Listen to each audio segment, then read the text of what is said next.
Hey guys, what's up? It's Patrick here, and today bringing you guys episode 5 of my Undefeated Clash of Clans series. So taking a look at where we're at 2,737 trophies. Haven't attacked too much since I've been in Finland, so pretty much all the attacks from the last episode, and let's go ahead and attack today and see if we can get up to Master 2. So that means probably 3 or 4 raids, depending on what we get, and I'm going to try to shoot for people over 25 trophies, and let's start with this guy and see if we can have some success.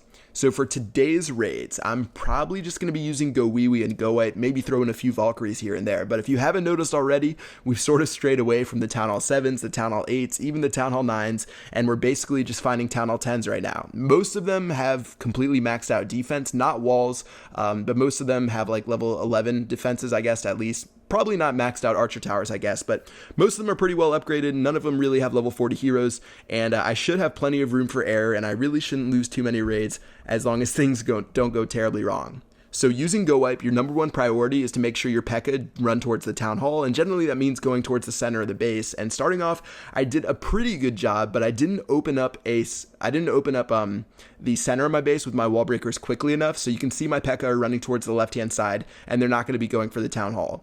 So even though that would generally be a disaster against a base like this, where my king and my queen and my wizards are already in the center, that means it's probably going to be pretty good because they can run around and try to get me to 100%, and let's see how it turns out for now.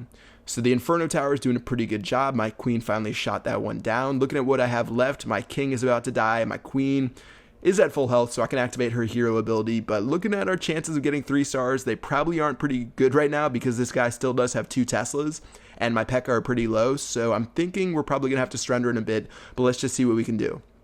So activating the iron, or not the Iron Fist, but the Royal Cloak ability, going to destroy maybe 3 or 4 defenses before she shoots at that storage. And looking at our PEKKA, they're probably going to make their way through the bottom left-hand side of this base. And yeah, they're pretty low. Teslas do 2 times damage against the PEKKAs, so I'm going to have to surrender here. And I'll go ahead and take my 21 trophies from this raid and move on to the next one. So pretty solid. Like I said, if this guy had 20 trophies, I would have only gotten maybe 13, but since he had 32, I was able to steal 21. So really awesome raid. Let's keep up the trophies, and let's see if we can duplicate the same success on base number 2. So this guy actually has the same exact amount of trophies, so that actually is pretty good for us. And let's transition to Gowiwi and see what we can do with this guy's base. So with Gowiwi, I usually use 3 golems instead of 2, whereas I usually use 2 with Gowipe. It really just depends on the base layout. If I'm doing a war attack, I definitely have some time to look over it and see exactly if I would need 2 golems or 3 golems, depending on how much land I'm going to be taking up with my attack. And I'm probably going to do an ultimate Gowiwi and Gowipe guide pretty soon where I'll talk about that. But for now, let's go ahead and attack with Gowiwi and see if we can take this guy out. So unlike Gowipe, I'm going to expand my army just a little bit. I'm going to drop a fail rage spell that didn't work out too well because I thought most of my troops were going to run back to the center. And looking where we're at right now, I'd say we're doing okay.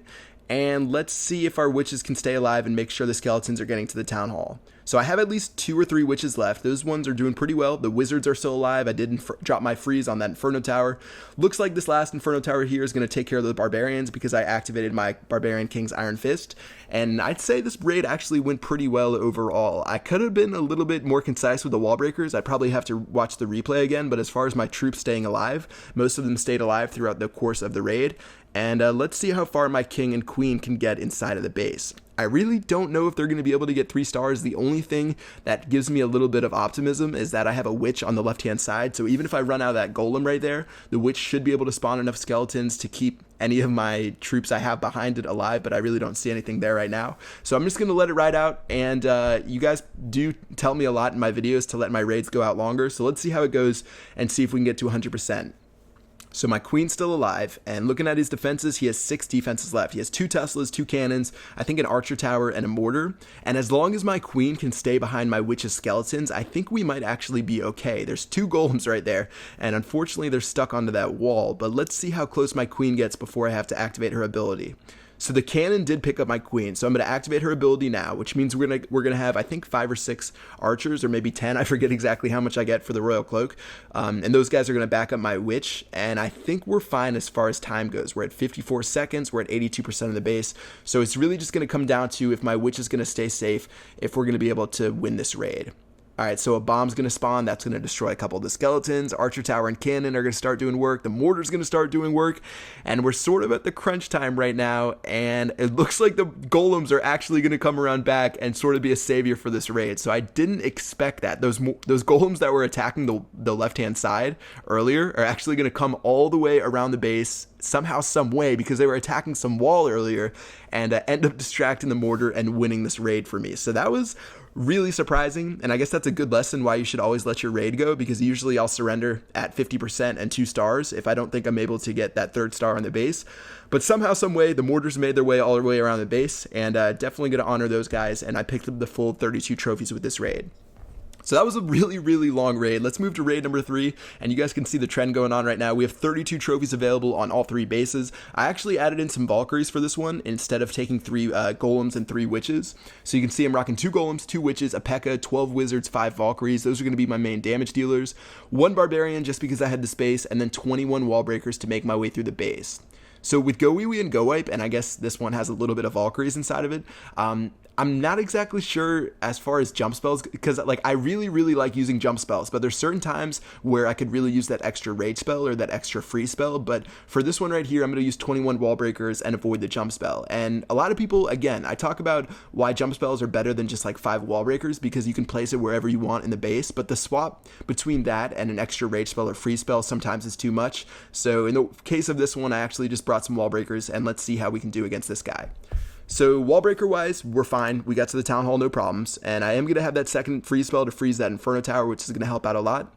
And let's see if my wizards can turn around and stop shooting random buildings and maybe come back to the center of the base. Didn't really matter. My king and queen were strong enough since I did drop those free spells pretty well and took care of most of the buildings on the outside. So Town Hall's down. We're at 47%, almost at 50%. And this raid actually ended up being a little bit closer than what I thought. I think most of my wizards, they didn't follow the golems and they didn't follow my king and my queen, so they ended up getting shot down by that Expo, ended up getting blown up by bombs. So I surrendered after 54% to save my hero health. And let's go ahead and check my base to see what we've got. Bonus wise, this is 75,000 gold, 75,000 elixir. If you guys are playing on the new Halloween update, all of the bonuses have been increased, which is amazing. So make sure you guys check that out. And let's go ahead and head back to base and wrap it up for this video. So we're sitting at 2,811 trophies, which is good enough to put us in Master 2. Yeah, like I said, in the new Halloween update, you're going to be getting 120,000 gold and 120,000 elixir instead of 90,000 of each. So that's amazing. But I recorded this one before that update went up. So yeah, pretty good for now. Let's go ahead and keep pushing. Hopefully get to Master 1 pretty soon. And by the time we get to Champions League, bases are going to get a lot more difficult. And I'm going to try to troll just a little bit so things keep interesting and I don't have to use Go Wee Wee and Go Wipe in every episode. But I'm going to try my best not to lose and see how far we can go. That's going to wrap it up for episode 5 of my Undefeated Clash of Clans series. If you guys enjoy it, make sure to drop a like on the video and subscribe if you haven't already. Don't remember the last time I've said subscribe if you haven't already, but yeah, do that and I'll see you guys later. Peace out.